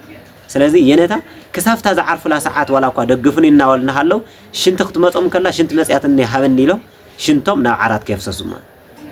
ፍታን እውን በቃ ምንም ነገር ከንጠው ማለት ኩላ ባዕሎም ማለት ዝተቀሪብና ኣሎ ዝብላዕ ቀሪብና ኣሎ ባዕሎም እናበልዑ ባዕሎም እናሰተዩ እሞድ ማለት 99 ዓመት ማለት ባዕሎም እናተሱ ዝነበሮም ጽንዓት ዝሰግድዎ ዝነበሩ ዝጽልይዎ ዝነበሮም ትግሃት ጥንካረ ክሳብ ዕለት ዕረፍቶም ሓጊዝዎም ማለት እመቤታችን ከምቲ ንባዓቶም እናረጨዩ ንባዓቶም እናፍሰሱ ሓደራ ክዝበልዋ ኣይሕፈረቶም ካብ መጀመርያ ያው ታሪኩን ከም ዝነግራና ካልኦት ወለዱን ከም ዝነግሩና ካብ ብንእሽተይነት ሒዘን ስለ ሃይማኖትና ተማሃራን ስለ ሃይማኖትና ፈለጣን ርእሰን ክሒደን መርዓት ክርስቶስ ዝኾናን ኣደየን ነይረን ማለት እዩ ስለዚ ኣብዚ ኩሉ ንብረት የለ ቤተሰብ የለ ካልእ ጥቕማጥቕሚ የለን ዘሎ ኩሉ ሓዲገን ስለ ዝመጻ ናይ መጀመርያ ቀዋመን ብቲ ናይ ቦታት ሃይማኖት ኩሉ ዓዲ ብቲ ናይ ቦታት ሃይማኖት ክቕጽል ኣለዎ ባህሊት የን ነይረን ማለት እዩ ምክንያቱ ሓደ ሰብ ይፈርሕ ሓደ ሰብ ድማ ዝደኾነኒ ስልጣናይ ደኽምንጠል ካልእ ደሞዘይ ደኽምንጠል ካልእ ደኽምንጠል ዝብል ፍርሕታትን ካልኦታትን ኣለዎ እዩ ሰብ ማለት እዩ ንሰን ግን ዋና ዘጭንቀን ወይ ከዓ ዋና ቀዋመንታ እዩ እቲ ዝነበረ ናይ ኣቦታት ሃይማኖት በተለይ ብዘለና ትውልደታት ምሽራፍ ንኸይፍጠር ካፍቲ ወለደን ዝተቀበልዎ ነገር ወለደን ዘረከብዎን ሰፊሮም ቆጺሮም ዘረከብዎን ነገር በሃይማኖተን ምን ምድራር ቀዋመንሲ ሃይማኖተን ክገልጻ ኣብ ዝኾነ ይኹን ቦታ ማለት እዩ አቅድመ ጳጳሳት ኮን ይኽእል አቅድመ መራሕቲ መንግስቲ ኮን ይኽእል አቅድመ ዝኾነ ይኹን ሰብ ቀዋመን ስለ ሃይማኖተን ምምስካር ነይሩ ማለት እዩ ካልኣይ ድማ ዋና ቀዋመን ኩሉ ብዝበለጸ ተምሃሮን ማለት ብዝበለጸ ተምሃሮንሲ ፍቅረኑና ቅድስት ድንግል ማርያም ሒዙን ከዓቢ ማለት እዩ ምክንያቱ ንሰን ኣብዚ ደረጃ እዚ ከበጽሐ ከለዋስ እየሃዝኖ ለሲሳዩስ ማአንቲ ስንቁ ዝብለሎ ውዳሴ ማርያም ድራስ ዝደረሰውሲ ያው ተምሃራይ ኮይኑስ ስለ ስንቁ ኣይሐዝንን ምክንያቱ ስንቁ ድንግል ማርያም እያይለን ካብ መጀመርያት ሒዘን እውን ወለደን ይኹን ካልእ ይኹን ገዲፈን ስለ ዝወጻ ንሰን ንዓኣ ኣደ ንዓኣ መራሒት ንዓኣ ኩሉ ነገር ገይረን ስለ ዝወጻስ ኩሉ ብዝበለጸ ክብል ከለኹስ ተምሃራየን ኩሉ ውዳሴ ማርያም እናደገመ ምክንያቱ ንሰን ኣፍቲ ዘለወን መጀመርያ ነዋዓርሰን ብተግባሩና ረአያ ማለት እዩ ወለደን ሰፊረን ቆጺረን ዝሃወን ሃይማኖትን ወይም ድማ አውዝ ቤተ ጉባኤ ዝነበረ ዝካየድ ዝነበረ ስርዓትን ካማን ማለት ብግዜ ስፍሓት አካሎት ዓደታት ከለና እዚኦም ወለድና ይገብርዎም ነይሮም ሕዚ ግን አይንገብሮም ዘለና ዝብሉና ነገራት ነይሮም ማለት እዩ ሶን ግን ካፍቶም ወለደን ዝብልዎን ውዳሴ ማርያም ኣብ 33 በዓላት ከምኡውን ፍልሰታ ሙሉእ ክስካብ 21 ኩሉ ግዜ ውዳሴ ማርያም አንደምታ ናብጽሓ ቅዳሴ ማርያም አንደምታ ናብጽሓ እቲ ፍቅድኖና ቅድስት ድንግል ማርያም ድማ ብድሕሪኣ ድማ ታይብላና ተምሃሮ ተኣኪብና ክንሰማዕ ከለና ዝኾነ ክኸውንሲ ውዳሴ ማርያም ድገሙ እንታይ ዝብል ስለ ዘሎ ፍቲ ድሕሪኡ ውዳሴ ማርያም ተማሂሩስ ዘይደግም ድሕርዳ ኮይኑ ገሃነመ እሳት ርስተይ መንግስቲ ሰምቲ ዲያብሎስ አቦይ ዝብል ስለ ዘሎ መጨረሻ እዚኣትብል መልእኽቲ ስለ ዘለዋ ሃይማኖቱን ክትጽንዑ ድሕርዳ ኮይንኩም ብርትዕ ክትረኹ ድሕርዳ ኮይንኩም ጽንዓት ክትረኹ ድሕርዳ ኮይንኩም ፍቅርኑና ቅድስት ድንግል ማርያም ኣብ ልቦናኩም ክቅረጽ ክኽእል ኣለዎ ካብኡ ድማ ሜስና ንዝወጻና ማለት ንዝወፃና ክብል ከለኹስ ተማሄርናስ ናብ ስብከት ንዝተሰማረና ናብ ኣውደ ምህረት ንንወፅእ ድማ ኩሉ ሰብ ፍቅርኖና ቅድስት ድንግል ማርያም ኣብ ልቦኑ ክቕረፅ ናይ መጀመርያ መምህራን ዓበየ ዘምህሩኻ ነገርስ ስለ ሃይማኖት ኮይኑ ኣብኡ እንተሎ ድማ ናይ ሃይማኖት መሰረት ዝኾነት ናይ ሃይማኖት ኣደ ዝኾነት ናይ ድሕነትና ጀማሪት ዝኾነት እንውና ቅድስት ድንግል ማርያም ናታ ፍቅሪ ልቦናና ንቕረፅ ንኩሉ ተማሃራይ ኩሉ ግዜ ንዘዚ መፀ ተማሃራይ ከኣቱ ከለዉ ውዳሴ ማርያም እየ ዝሓትኦ ካብኡ ድማ ኣብ መንጎ እውን ውዳሴ ማርያም ክሓትኦ ከለዋ ድማ ሜሱ ዕለት ውዳሴ ማርያም ምሸት ሰርካ 11 ሰዓት ውዳሴ ማርያም ስለ ዘሎ ኣብኡን ድማ ንኸየዛንፍ ንኸየንጠብጥብ ድማ ኩሉ ግዜ እናፈተና ማለት እዩ እስካብ ዛሕዚ ሳዕዛ ዝዓርፋ ካልእ ተይልዎን ደኺሙኒ ዋላ ተበላ ውዳሴ ማርያም ይኽፍተን ተይልዎን ተማሃራይ ግን ንሕመማ እናሃለዋ ይሰምዑ ከም ዝነበራ ንፈልጥ ማለት እዩ ስለዚ ቅዋመን ሃይማኖት ንኽፀንዕ እውን ድማ ኩሉ ሰብ ፍቅርኖና ቅድስት ድንግል ማርያም ንኽህልዎ ካብኡን ድማ ታሪክ ኣቦታቱና ሒዝና ንኽንከይድ ማለት ቅዋመንሲ ታሪክ ኣቦታትና ንኸይዛነፍ ኣብ ዘለዎን እቲ ታሪክ እንዲያም ግዜ ርኪቡ እምበር ማለት እዩ ኣብ እንዳፅዮን ዘሎ መፅሓፍቲ እውን ንሕናስ ፈትሽና ዝፅሓፍ ክንፅሕፍ ዝንገር ድማ ንኻልኦት ኣብ ሙሉእ ዓለም ዘሎ ንኽንገር ኣብ ሙሉእ ዓለም ዘሎ ንኽፅሓፍ ኣብ ሙሉእ ዓለም ዘሎ ድማ እቲ ታሪክ ናይ ኣክሱም ይኹን ጠቕላላ ናይ ኢትዮጵያ ይኹን ማለት እዩ ኢትዮጵያ ክንብል ከለና ብናይ መምህርትና አንደበት ኢትዮጵያ ትበሃልስ ኣክሱም እያ ኢለን ስለዝኣምና ማለት እዩ ከምኡውን ስለዘምሃራና ኢትዮጵያ ትበሃል ኣክሱም እያ ናይ ኩሉ መሰረት እውን ኣክሱም ስለዝኾነት እተው ዘሎ ታሪክ እተው ዘሎ ትውፊት እተው ዘሎ ስርዓት ንወለዶ ንቐፅል ዓብይ ኣቋም ነይርዎን ማለት እዩ ኣቋመን ንሱ እዩ ብኡን ድማ ተጋዲለን ብኡን ድማ ተፀሪፈን ማለት እዩ ብኡን ድማ ሰብ ኩሉ ዝተፈላለየ ሽማት ይዎን ማለት እዩ እስካብ መጨረሻ ግን ናተን ትፅቢት ካብ ሰብ ንኽነእደን ሰብ ንኽሽልመን ወይም ድማ ሰብ ኣደ ልዕልቲ ንኽብለን ዘይኮነስ ብእግዚአብሔር ዘንድ ኣብ ቅድሚ እግዚኣብሔር ሽልማት ንኽረኽባ ኣብ ቅድሚ እግዚኣብሔር ኣኽሊል ንኽረኽባ እቲ ሓቀኛ ታሪክ ሓቀኛ ሃይማኖት ሓቀኛ ፍቅርኖና ቅድስት ድንግል ማርያም ኩሉ ሓቀኛ ዝኾነ ካብ ወለደን ዝተረኸብኦ ብንቕሓት ብትብዓት ብትግሃት ዘምህራ ዝነበራ ኣዶ እየን ካብኡ ድማ ኣቋሙን ድማ ዝይመስል ነይሩ ማለት እዩ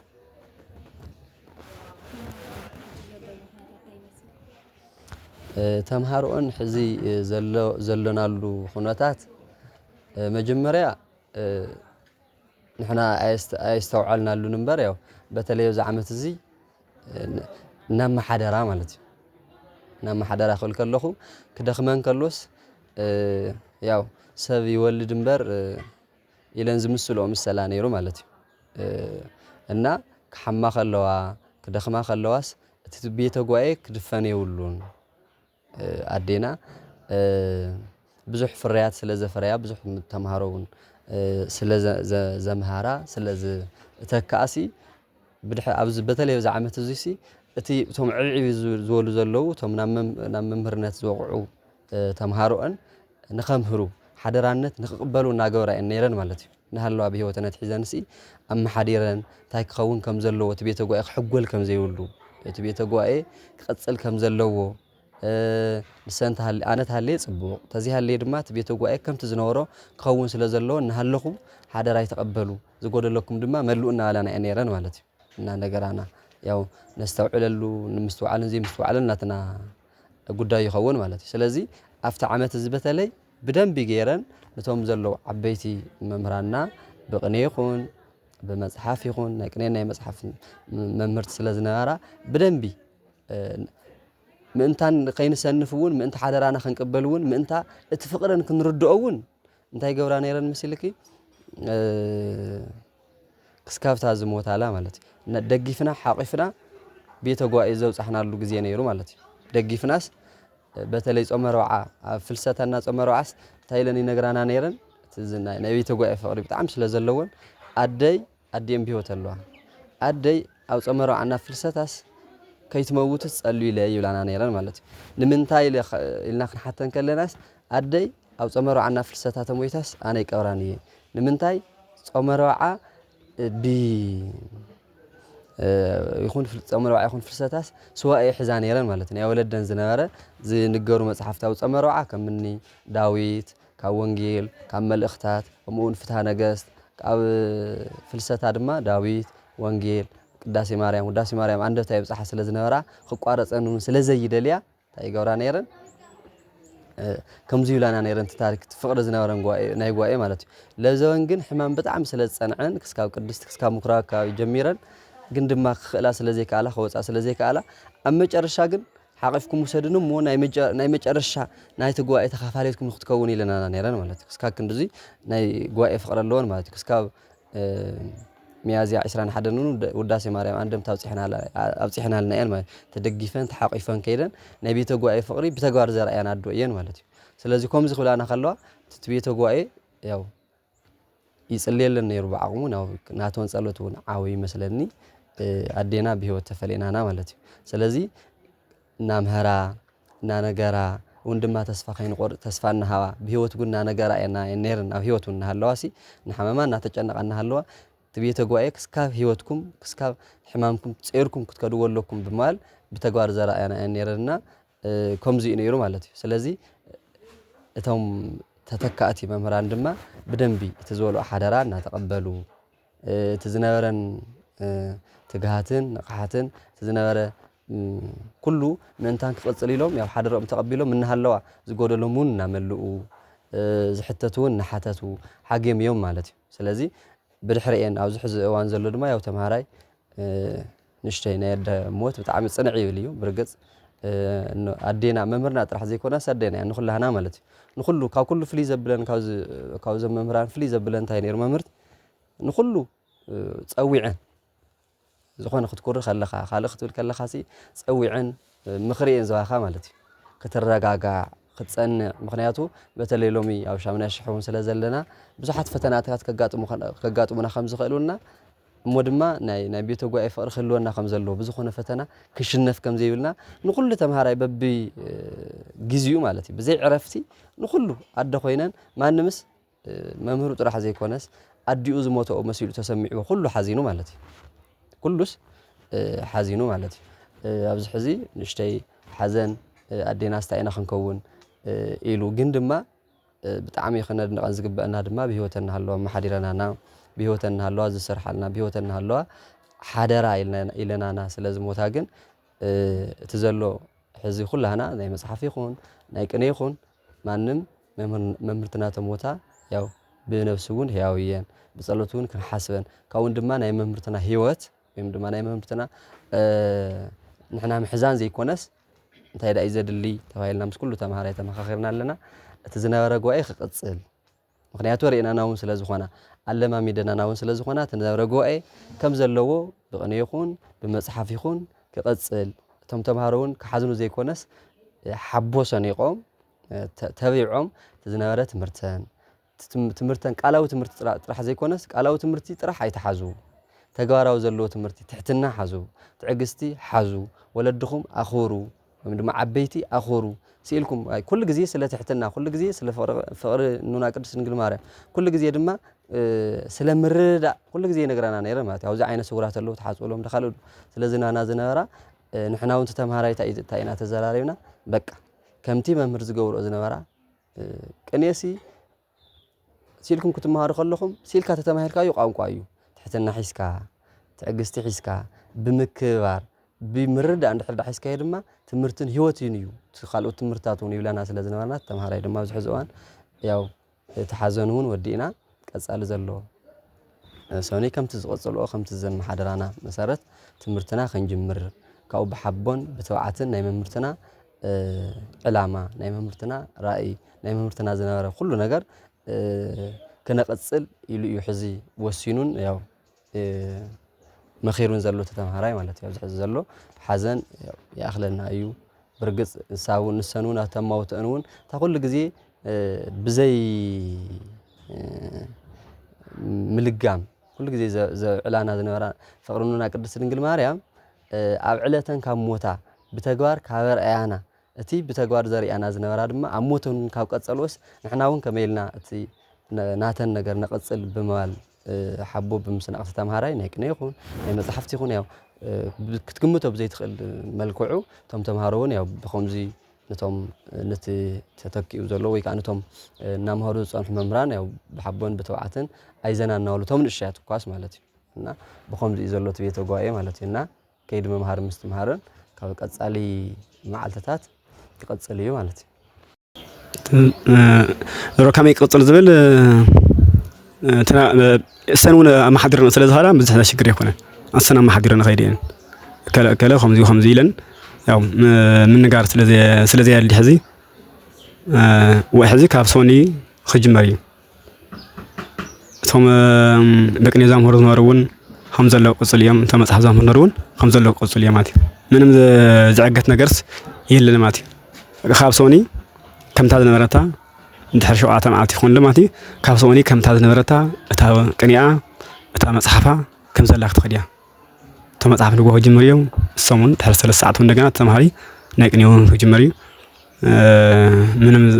ዝጓደል ነገር ዘንቀፍ ነገር አይሆንም ማቲ ስለዚህ እንዲያም በዘለጸ ኒህ ሐቦ ገይሩ ቲ ተማሪ ሁሉ ዝገርም ይዘለማት ሐዘማቲ በቃ እንትናትን አሰር ተኸቲሉ እንትናትፍሱ ዝነራ ሁሉ ነገር ቃል ተረዲው በሙሉ ሕጂ ታይዘኒዮ በቃ ኣብ ጽቡቕ መንፈስ ወላ ተስፋም ወራጥ አይሆነን ዘሎ ኣብ ሐዘን ወላ እንተሃለወ ግን ታዩ እትና ይመርና አሰር ተኸቲና ክንኸይድና መመርትና እዚን ነረን መመርትና እዚን ነረን መመርና እዚን ዝብለና ነረን መመርትና ብዙ ነገር እዚን ዝኸራዝ ነረን ስለዚህ ንሕና ኸ መመርትና መስና ክንኸድ ግድን እዩ እዩ ዝተማሃሩን ብዛዕሚ ከምታ ፈቶን ዝነበረ አይተበተነን ከም ዘሎ ይዝኒዮ ከም ዘላ ከምታ ዝገረፍኦ በሙሉነት ገዲፈኖ ከም ዘሎ እዩ አይተበተነን ስለዚህ ክቅጽል እዩ ያው ካብሶኒ ድሓር ዘሎ ከም ዘላ ክትቅጽል ማለት ማንያቱ ታየን ዝገር ነረን ቅድሚ 2 ዓመት ዲ ጀሚሩን ተማም ብድሕሪኡ ንሰን ንሽተ ናደኸመን ገለ መስኸደ እቱ መጽሐፍ ዘምህሩ ሰውን ብሙሉ ልቡነት ይንስሩ ነሩ እቶም ቅኔውን ዝገበሩን ባዕልን ዝወስኻ ነረን ባዕልን ዝወስኻ ማለት ካብ ጉባኤ ናዛምላቸ ካብ ዛምላቸ ናሚበዙ እስካብ ዘሎ ማለት ዝሓርጋውን ሰን ኩሉ ዝሓላፍ ነዚ ሂወነ ይኸለ ማለት ገናና ሃለዋ ወላፍቲ ወይ ወይተና ሃለዋሲ በቃ ነሩ እዩ ማለት ጥራሕ ነሰን ታየን ዝገብራ መምሕዳር ስለ ዘሎ እቲ ጣዕሙ ገረጽ ግን ይኹን እቲ खाली መጽሐፍ ዝምራ ይኹን ጥራሕ ውዚ እንትን ዝገብራ ነይረን ነሰን አሁን መር ኩሉስ ሪኖ ብሙሉ ልቦና አሚንናሉ ያው ብታሐጓስ ማለት እዩ ዘሎ እዚ ከም ዘሎ ይዘለ ማለት ሳተምውን በቃ ብዝገርማ ተሃነጻ ስለ ዝሃነጾም ሳተምውን ምንም ዓይነት እንትን ይብሎም በቃ ገርም እዩ ዋላፍቲ ቀብረን ከተልዮን ተለኹም ሲ ከም ሓንቲ መምህር ዘይኾነሲ አዱ በቃ አዱ ወላ ናት ስሉን አዱ ማቴን ግን ብዝገርም በቃ መምህረይ አደይ በቃ ናት ከመይ ዓይነት መግለጽ ሲኢልን ስለነበረ ያው ታነጻ ይመስለኒ ብደም ገርና ሃኒጾኖ ስነ ምግባር በሃይማኖት ታነጻ ተማሃሩ ተዝሆነ እዚ ኩሉ ተማሃሪ ሕዚ አቦትሎ ንምድላውን ንምጅማሩን ምድላዋቱ ያው አቦትሎ ማለት ስለዚህ ያው ቀጻላይ ኮንዩ ያው ጣላ ሕዚ ተኾንተሎ ምስና ቀኔን እንትን መጽሐፍ ንሪያ ያው እስካብ 80 ገለን ኮኒ ያው ተማሃሪ ናይ ቀኔ ከም ዝፍለጥ ጅምር ወሰድውን ስለዛብልበል መብዛሕትኦም ያው እቲ ቆም ዘለ ሕዚ ግን ያው እስካብ 85 ኮን እዩ ኮሚናን ትንብሎ ማለት የነታ ዝዓረፈሉ 29 ብተግባር ዝተገለጸ እቲ ብህይወቶም ዝነበርዎ እዩ አቦታት ከምስሉን ከለው ጽቡቕ ሞት ናይ ጽቡቕ ህይወት ወይ ድማ ናይ ጽቡቕ ኑሮ ውጽኢት እዩ ይብሉ እቲ ብህይወቶም ዝነበርዎ ኣብ ህይወት ኣብ ሞቶምን ኣብ ዕረፍቶም ሰዓትን መስኪሩ ማለት እና የነታ ዝሃቡና ሓደራ ንወለዶ ንኩሉ ወለዶ ዝሃብዎ የነታ ዝመረቕዎ ምርቃት ብሓቂ ዝገርም ነገር ኣብ ዝሓጋይ እዚ ብዙሓት መስኪሮም እዮም ማለት ብዙሕ ፈተና ሓሊፎም የነታ ዝመረቕዎም በሓደ ግዜ ተሳኺዕሎም ናይ ምስክር ናይ ህይወት ምስክር ኮይኖም መጽኦም መስኪሮም ተባሪኾም ከይዶም እዮም ማለት ኣብ ዝሓለፈ ኩነታት ንባዕለይ ካብኦም ምስኦም ስለ ዝነበርኩ ካብኦም ኣይተፈለኹን ንሶም ዝመረቑን ምርቃ ድማ ኣብ ቤተሰበይ ኣባይ ጥራሕ ዘይኮነስ ንባዕለይ እውን ዝኾነ ነገር ኣይረኸበንን ዝኾነ ፈተና ኣይረኸበንን ቤተሰበይ እውን ብሰላም ብጥዕና ረኺበዮም ድሕሪ ዓመትን 2 ዓመት ዝኹሉ መከራ ክሓልፍን ከሎ ኣብዚ 3-4 ዓመት ውሽጢ ዝነበረ መከራ ምንም ከይረኸቦም ቤተሰበይ እውን ብሰላም ረኺበዮም ማለት ብዙሓት ኣብዚ ተመሪቆም ዝኸዱ ክሳብ ኣብ ኩናት ተሳቲፎም እውን ኩናት ምንም ከይረኸቦም ምንም ነገር ከይበጽሖም ተመሊሶም ናይ ህይወት ምስክር ኮይኖም እዮም ማለት የነታ ዝመረቅዎ ወፂ ዝተረፈ የለን ማለት የነታ ዝመረቅዎ እታ ሓሳቡ ዘይተሳክዐሉ የለን ብፍጹም ማለት ብምስክር ውን ናመፁ ዝመስከርዎ ስለ ዝኾነ መምህርት ናይ መምህርት ምስና የነታ ተኸታቲሉ ዝመፀሉ ምክንያት መምህርት መጀመርያ ዝነበረ ናይ እመቤታችን ፍቅሪ ጥራሕ ዘይኮነስ ኣብ ናይ ጎይታና ኢየሱስ ክርስቶስ ውዕለታ ዝነበረኑ ኩሉ ግዜ ንተማሃራይ ዝነግሮ ዝነበራ ብፍላይ ሕማማት ዝነግራና ዝነበራ ክንገር ተናጊርካ ክሃለቕ ዘይክእል 33 በዓላት ናይ እመቤታችን ኣለዋ ማንም ሰብ ኣይሓልፍ ሓሚመን እኳ ዓራተን ውዒለን ሓዲረን እናሃለዋ ተስቲእን ተደጊፈን ባዕለን ዝትርጉማ ነይረ ኣብ ናይ በዓለ ወልድ ስቕለት ሕማማት ጾመ ፍልሰታት ጾመ 40 ኩሉ ሙሉእ እናተርጎማ ንእመቤታችን ኣብ መጨረሻ ከየልዕላ ኣይውዳእ ናይ እመቤታችን ነገር ከይተናገራ ኣይውዳእ ቅኔ ዘሪፈን ናይ እመቤታችን ነገር ከይወዳኣ ከይተናገራ ኣየቋርፃን መጽሐፍ እናምህራር ፊደል እናምህራ ውዒለን ናይ መጨረሻ ናይ እመቤታችን መእሰሪ ከይግበራ ኣየዓርፋን ኣይውዳእን ማለት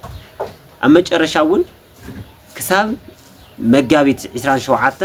ተምሃሮ ዘይፈልጥዎን ካብ ገዛን መውፃእ ቋሪጠን ስለዝነበራ ኣብ ገዛን ስለዝነበራ ዘይፈልጥዎን ነበሩ ሓደሽቲ ተምሃሮ ተስፋ ንኸይቆርፁ ወፂአን ኣብ ገዛ ምፅአን ተምሃሮ ኣኪበን ዘረፋ ክሳብ መወድስ ቅኔ ዘሪፈን ነቶም መጽሓፍ እውን ድለይዎ ሓቲቶም ተረዲኦም ተስፋ ሂበን ክሳብ መጨረሻ ዝዓረፋ መምህርቲ እየን ማለት ስለዚ መምህርት ንእመቤታችን ዝነበረን ፍቅሪ ድማ ብእመቤታችን ድርድር ከም ዘይግባእ ድማ ብሂወት ዘመራና ኣሕዋተይ ወና ገለፅዎ ከም ፀንሑ ብጣዕሚ ፍሉይ እዩ ነይሩ እንዲያውም ካብ ዕለታት ሓደ መዓልቲ ብድምፂ ወያነ ትግራይ ተሕቶ ቃለ መሕተት ክግበረለን እንከሎ ካብ ዘምህሮኦም ተምሃሮ ብጣዕሚ ሊቅ ዝብልኦን ዘደንቆን ተምሃራይ መን ይበሃል መን እዩ ክብልዎን ከለው ንዓይ ዘደንቀንን ሊቅ ዝብሎን ውዳሴ ማርያም ተደግሚ ኢለን መሊሰን ማለት ብጣዕሚ ዝገርመኒ ናይ እመቤታችን ፍቅሪ ፍሉይ ዝነበረን ምዃነን ዘረድአኒ ማለት እዩ ንዓና እውን ኣብ ክሳብ መጨረሻ ውዳሴ ማርያም ዋላ እኳ እንተደገምና ብመጽሐፍ ከይንደግም ብቃልና ንኽንደግም ክሳብ መጨረሻ ሓደራ ዝሃባና ማለት ውዳሴ ማርያም ብቃሉ ዝደግም መጽሐፉን ተማርያውን ንኸይህሉ በቃ ብጣዕሚ ኣጥቢቐን ዝዛረባ ነይረን ማለት እዩ ያው ኣፍታ ዝዓርፋላ ሰዓት ክትበፅሕ ከላ እውን ኣፍታ ሰሙን ውሽጢ ብጣዕሚ ፀኒዓተን ዝነበረት ምስ ናይ የንታ ዘሪን ናይ የንታ ዘሪን ሰኒ ፀኒዓ ናይ መምህርቲ እውን ካብቲ ዝነበረ ሕማም ፍሉይ ብዝኾነ ፀኒዑ ስቑኢሉ ተስፋ ብዘቁርፅ ኮይኑ ዝመፀ ሰኒ ነይራ ማለት ናይ ክልቲኦም ብጣዕሚ ፅኑዕ ኮይና ኣልዕል ደግፉኒ ስቑኢሉ ዝበዝሐሉ ፃዕሪ ዝበዝሐሉ ማለት እቲ ናይ ጭንቂ ናይ ሕማም ዝበዝሐሉ ሰኒ ነይራ ማለት ሰኒ ክልቲኦም ብጣዕሚ ተጨኒቆም ሓሚሞም ንዓና ኣይዘኹም ከይትርገሙ ተጠንቀቁ ካብኦም ከይትፍለዩ እናበላ እናነገራና ቀኒን በዓለ ማርያም መዓዘ እናበላ ግን ቀኒን ማለት ልደታ መዓዘ እናበላ እየን ዓሪፈን መምህር በዓለ ማርያም መዓዝ እዩ ልደታ መዓዝ እናበላ ኣጋጣሚ ኮይኑ የኔታ ረቡዕ 28 ዓሪፎም የኔታ ምስ ዓረፉ ፀዊዐን እንታይ ኢለናኒ እንኳዕ ፈፀመኩም ኢለን ናተይ ድማ ናብ ቅዕ ኢለን ናይ መጨረሻ ተስፋ ከይንቆርፁ እውን ጥንቅቕ ኢለን ግን ድማ ናይ መጨረሻ ንሰን እውን መዓልተን ኣኺሉ ከም ዝኾነ እናነገረና እየን ከይደን ማለት በዓለ ማርያም መዓዝ እናበላ ነታ በዓለ ማርያም ጥራሕ እየን ዝፅበያ ነይረን ኣብዛ ዓርፋላ መዓልቲ እውን ዝተናገርኦ ብዙሕ ሓደራ ኣብ ወለዶ ንቤተ ክርስቲያን ስለ ቤተ ክርስቲያን ስለ ቤተ ጉባኤ ስለ ሃይማኖት ዝሃባና ሓደራ ኣሕዋተይ እናገለፅዎ ከም ፀንሑ ብደንቢ ኣጥብቕ ኣቢለን መላሊሰን ብታሪክ ከይተረፈ ወለዶ ንኸይበላሾ ብደንቢ ገይረን እናገለፃ ማለት እዩ ናይ እመቤታችን ፍቅሪ ኣብ ኩሉ ንኽሓድር እመቤታችን ከምቲ ንዓአን ዝመስከረትለን ንዓአን ዝገበረትለን ብደንቢ ገይረን ኩሉ ዓለም እውን ናብዚ ዓዲ እዩ ክስብሰብ ኢለን እውን ናይ መጨረሻ ዝረኣዮ ሕልሚ እውን ነገራና ዓለም ኩሉ ቤተ ክርስቲያናት ኩለን ኣድባራትን ገዳማትን ናብ ኣኽሱም እናተሽከርከራ ክመፃ ሪአ እየ ስለዚ እዛ ቦታ እዚኣ ቅድስቲ ቦታ ስለ ዝኾነት حزون إتابوتا زي أخيت بلاشو هايمانوتا تعقيبو ولدو تاريخ عقيبو نخنبر حادر عيلن نايمج أرشا نايميويتاچن فقري نايميويتاچن سلميويتاچن النوسد حلافنت بدم جيرن أطني عندنا جيرنا ناماتي سلازي ممرت بهوات سلميويتاچن كعرفا زحلفو ميويتاچن دما بعلى عريفات تانية ماتي نعي كتبلي كم زي عرفكي نعي كتبلي أفتناتي معالتي حمام مكرا كل نجار يترفني لكي كم زي عرفكي أنا ما خعرفكي إلى ميتاچن مسكرات الله مع عريفا على تحادة مع استقبرا على تحادة حدا سبات ممهرت ذا أخلا نمنتاي بحدا معالت عريفا بحدا معالت قابير كمان بزحات دكان زي ما قلنا هالو بزحات ممران ليك أونت كوكالي عد خمسين الناولنا هالو نمنتاي كم زجيركم يلوم نايم قريلو وميو حدا نجار أبزي كتردونا ندلي نجار جن ممرت معزية بقى لماريام معزية لدتها النبلة قال زأتوالنا زي ما حس أنا نجار سلزنا برا نتك قالن كي نعبر أفتا زعرف على مبيتاچن معالتي كمتا زفتوتن نسنون زفتوها قالن نخي نعبر إنا إتا قالن فتصيمنا أبا على مريم أفتا زعرف على كبيرنا ينبر ناي ممرت خبري بممرت خبري بدنبي سومون ملو ليقاونتنا عالم تسبسيوم نخقبرون تأكيوم نخمصو ايو خجبر زغبا نيرو تخكليو سلازي بزي اخر ردولنا ندلي ماتي خلقتكم عالم ملو زلخم اذا دمص تسمعوا ممرت اب زعرف قالوا معلت استقبرالو اتي زنا حبانا قال كبا على مريم كيوص نغيرانا ناس لزنبرا እናተና ጋራና ስለዝነበራ እቲ ቃለም ከይንዕብር ዝነበረን ፍቅረውን ተመስኪሩለን ስለዝኾነ ይማቲ ውዳሴ ማርያም ክትርጉማን ከለዋ መስኪራትለን እያ ርግቢት ኣብ ርእሰን ወሪዳ መስኪራትለን እያ ኣብ ጉባኤ ዘርጊሕን ዘመራሉ ሙታ ተስቲያትለን እያ ካብ ብዙሕ ፈተናታት በይነን ምስየንታ ዘሪን ተሪፈን ኩሉ ክገድፈን ከሎ መቤታችን ኩሉ ናይ ጸላኢ ምኽሪ أفشلا ميتاچن بزح تأمر سريحة اللنيا بزح نجارات جارات اللنيا سلازي ممرت اتي زنمران فقري بهيوت زجلسو ميتاچن دما أفتي محالتا أفتي ككلن بعالاتي زعبيت بعال لدته إياه كبرهن كابتلمنا بران زوج أخولا ولد يستحقوس كلا زولوا نممرت دما أفتنا حقوسا محالتي حقوسات تانية أعرفات تانية كون يدخام عالم أعرفات تانية سلازي بزي كتردنا ندلي مميتاچن حزون مسكرات لن نقص عليون كم تمسكر لنون أمانة تسفى مقراص كم زيهلون نجيرنا ناين حزون نممرتنا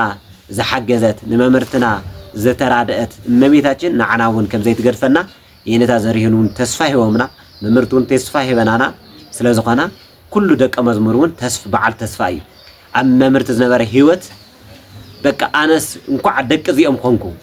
نخبن أنا هيوتي كل جزء كان بقلون زحق سني نقع عس دق زيهم خنكو نقع عس أبزي ترخوكو نقع عس أبزع عبخو نخبل جيروني إنا حزون كرعة بر زحفر نجر تسفى مقراط نجر أي تسمعنا أي سمعنا نقول كل دق مزمر كله أبن زنبرون تسفى قرأت كم زغسل تسفى النحبنا أيضا منا ولنا حساو ناتر ناجلسة ناتر دار أنا زلنا ماتي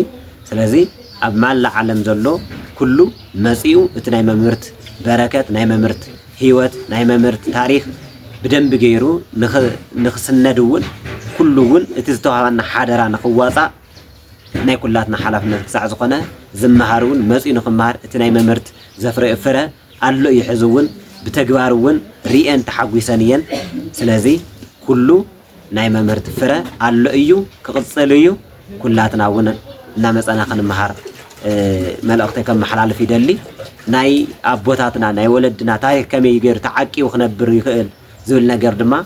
كم موزيم كوينو كم تاريخ كوينو ترح زي كونس بهيوت ونحنا نخنا برون يا كلاتنا جزع يسلو زخنا كلاتنا حلفنتنا خنوسد ملأختي كم محلال في دلي ناي ولدنا تاريخ هيوت نحنا ون بهيوتنا نخنا بروق زي غير يحلونا نممرنا زحجز أملاكون እመቤታችን ንዓናውን ተሓግዘና ናይ ወለድና በረከት ጸሎት እውን አይፈለየና ይቕንየለይ እግዚአብሔር ሐዘን ዳርቻ ይገረና ዘማአዎ ሲና የሙዳና ዘም ቅዱሳን ዘም እኩ ዘመን ስምንተኛ ሺህ ዓመት ዝመርካ ተጽድቅ ዘማ ባህትና ዓለም ቃችዳ ሁልቲኦም እንታ ዓይነት ቃዚያን እጽድቅ ዛብ ማለት ዓለም ሙሉ በኺያት ግን ዓለም ጠቅላላ እኳ በኺያ እዚ ግን ቅዱስና ወይንበር ሓሊ ይኮነ ሀብታማት እዮም ንሃይማኖት ሀብታማት እዮም ማለት እዩ ያው ዘይሓልፋት ዘረኸም ኣለዉ ሕና ምስክርና ሓምተ ነገር ደቆም አንደበት ተነግሪ ተወዲሉ ነገር ደቆ አንደበት ሕና እንታ አንደበት ነርና ኦክ ምስክርና አንበር ጣዕሚ በተለይ መምህር ህይወት ሰይት ምዃና ዛዕባቲ አምሳልያ ምሳሌ የነብላ በሄና እዚ ጠቅላላ እውን ሊቀሊቃውንት መምህር ህይወት በጣም ሓዚና ና በኣ የንታ እንኳ ያው ዕድሜኦም እዩ ናቶም ዕረፍት ያው መርዓ ማለት ይኩን ዝባህዶ ናዚአን ግና ያው ብዙ ካፍሪያን ሪማት ብጣዕሚ በኺና ኢና እና መምህር ህይወት ብጣዕሚ ኣብ ልብና ተቃይፃ እያ ዘላ ተም ደቃ ግን በላሓት ደቃ ሞሊኦም ያ ተኪ ኣላ ብዙ ደስ ባሓዶ ግን ደስ ይብልና እዩ ዘሎ ማለት ተኪ እንዳ ያው ፍረ ተኽሊ ተኪ ኸይደ እንዳ ብዙ ደስ ይብለ ባሓዶ ግን ያው ንእሽተይ ምዃኖም ንሓዘና ኣብ ልብና ብጣዕሚ ተስተይሁ ዘሎ እና ሓትና ስኻትም ዘለኹም ደማ ዝማዶም ግምግምሎን ንሕና ኩልና ፅናዕት ይሃለና ሆነቱም በሰብያ ኮይና ይጸልዩና ዘምኣበው ለአና ጉም ሰብያ ይጸልዩ ይጸልዩና ሕና ጉን በእግሮም ወትሮ መንገደኛ ፊትና ኋላ ነው እዩ ዝበሃል ሞ መንገደኛ ያው እስኪ እናንተ ሂዱም እኛ ወደዚያ ነው ወትሮ መንገደኛ ፊትና ኋላ ነው በርግጥ አተኻተለ ቅድሚት ሰብ ይኸይድ ናብና መኽታይና እና ዘማባትና ለአና ጉን ይጸልዩና በረከቱን ይሕተና ነገር ከዚህ ተርከው ይናገሩታል። እመቤታችን በተወለደች በ14 ዓመቷ በጥር በ21 ቀን እሁድ ቀን አርፋለች። ሐዋርያት አጥቦ ገነዘው ጎር ሰርቶ ሊቀብሯት ወደ ጌቴሰማኒ ሲሄዱ አይሁድ ምንም ቢሆን ለምቀኝነት አያቆምና ቀድሞ ልጇን ሞተ፣ ተነሳ፣ አረገ፣ ዳግም ይመጣል እያሉ ሲያውኩን ይኖራሉ። ደግሞም እሷን ሞተች፣ ተነሳች፣ አረገች እያሉ ሲያውኩን ይኖሩ አይደለም። ኑና ወያ በእሳት እናቃጥላት ብለው ተሰብስበው መጡ። ሐዋርያትን ፈርተው ጥሏት ሸሹ። ታውፈን የሚባል አይሁዳዊ ተራምዶ ሄዶ ያልጋውን ሻውን ፈርሼ ገለብጣለሁ ሲል መልአኩ ቅዱስ ገብርኤል 2 እጆችን በሰይፍ ቀጥቶታል። ከዚያው እንደተንጠለጠሉ ቀርቷል። ኋላ ግን ቅዱስ ጴጥሮስ ጸልዮ አድኖታል። ስለምን ቢሉ እንዲህ እንጂ መከራ የምናጸናባቸው እንዲህ ቢያደርጉን ነው እንዳይሉ መልአኩ ቅዱስ ገብርኤል በደመና ብርሃን ጠልፎ ወስዶ ከገነት ከዕፀ ሕይወት ስር አኑሯታል። ዮሐንስ ወልደ ነጎድጓድ ዛቲ መድኃኒትክሙ ሰብሖ ብላቸው አመስግነዋታል። ይህ ዮሐንስ ወልደ ነጎድጓድ በተመስጦ እየሄደ ያጥናት ነበርና ሐዋርያት ከዕለታት በአንድ ቀን ሲያዝኑ ሲቆረቆሩ አይቶ እመቤታችን እኮ አለች ብሎ ነገራቸው።